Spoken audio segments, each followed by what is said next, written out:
اس کے دل میں اس کے دماغ میں بھی غصہ بھرا ہوا ہے جناب، بس وہ شیطان اور توحید کو لے کے بیٹھا ہوا ہے، اللہ کے سوا کسی کو نہیں پکارنا، اللہ کے سوا کسی کو نہیں پکارنا۔ وہ کہتے ہیں اللہ کے سوا کسی کو سجدہ نہیں کروں گا، اللہ نے فرمایا سجدہ کر، کہنے لگا نہیں کروں گا، تجھے کروں گا، اس کو نہیں کروں گا،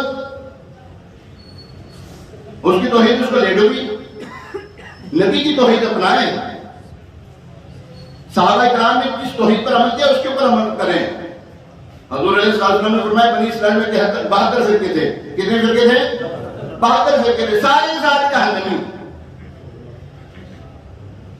سب جہنمی۔ فرمایا میری امت میں 73 فرقے ہوں گے، کتنے فرقے ہوں گے؟ 73 فرقے ہوں گے، ایک جنتی ہوگا، باقی سب جہنمی ہوں گے۔ اب وہ حق پر کون ہے؟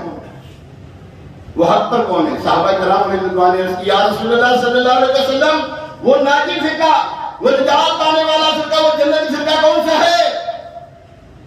خبر دے دی ہے حضور علیہ السلام نے، اپنے ٹیبل نہ لانا، اپنے اٹکل پچھو سے کام نہ لینا۔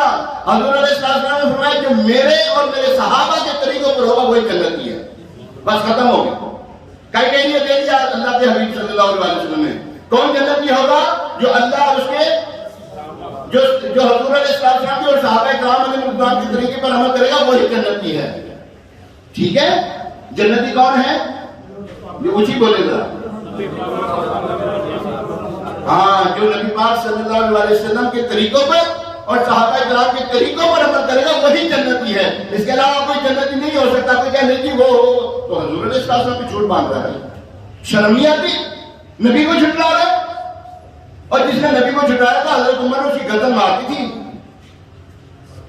جس نے نبی کے فیصلے کو نہیں مانا حضرت عمر رضی اللہ تعالیٰ عنہ کہتے ہیں عمر کی تلوار یہی فیصلہ کرتی ہے، اس کے گردن مار دی تھی حضرت عمر رضی اللہ تعالیٰ عنہ۔ تو اللہ تبارک تعالیٰ ہمیں حق پر رہنے کی توفیق عطا فرمائے۔ جانے حق پہ ہے کون، جان لیں حق پر کون ہے۔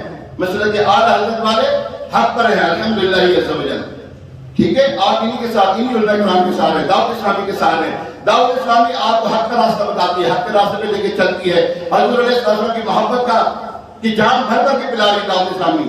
آپ دعوت اسلامی کے ساتھ مبصر رہا کریں۔ ہفتے والے دن عشاء کی نماز کے بعد 9:30 بجے تقریباً مدنی چینل پہ امیر سنت مدنی مذاکرہ فرمان، آپ اس کو دیکھا کریں، اس میں بڑے جو ہے نا واضح طور پہ نا فرمان جاری ہوتے ہیں، آپ اس کو دیکھیں انشاءاللہ بڑا فائدہ ہوگا۔ ابھی انشاءاللہ اذان ہوگی، اذان کے بعد سنت ادا کی جائیں۔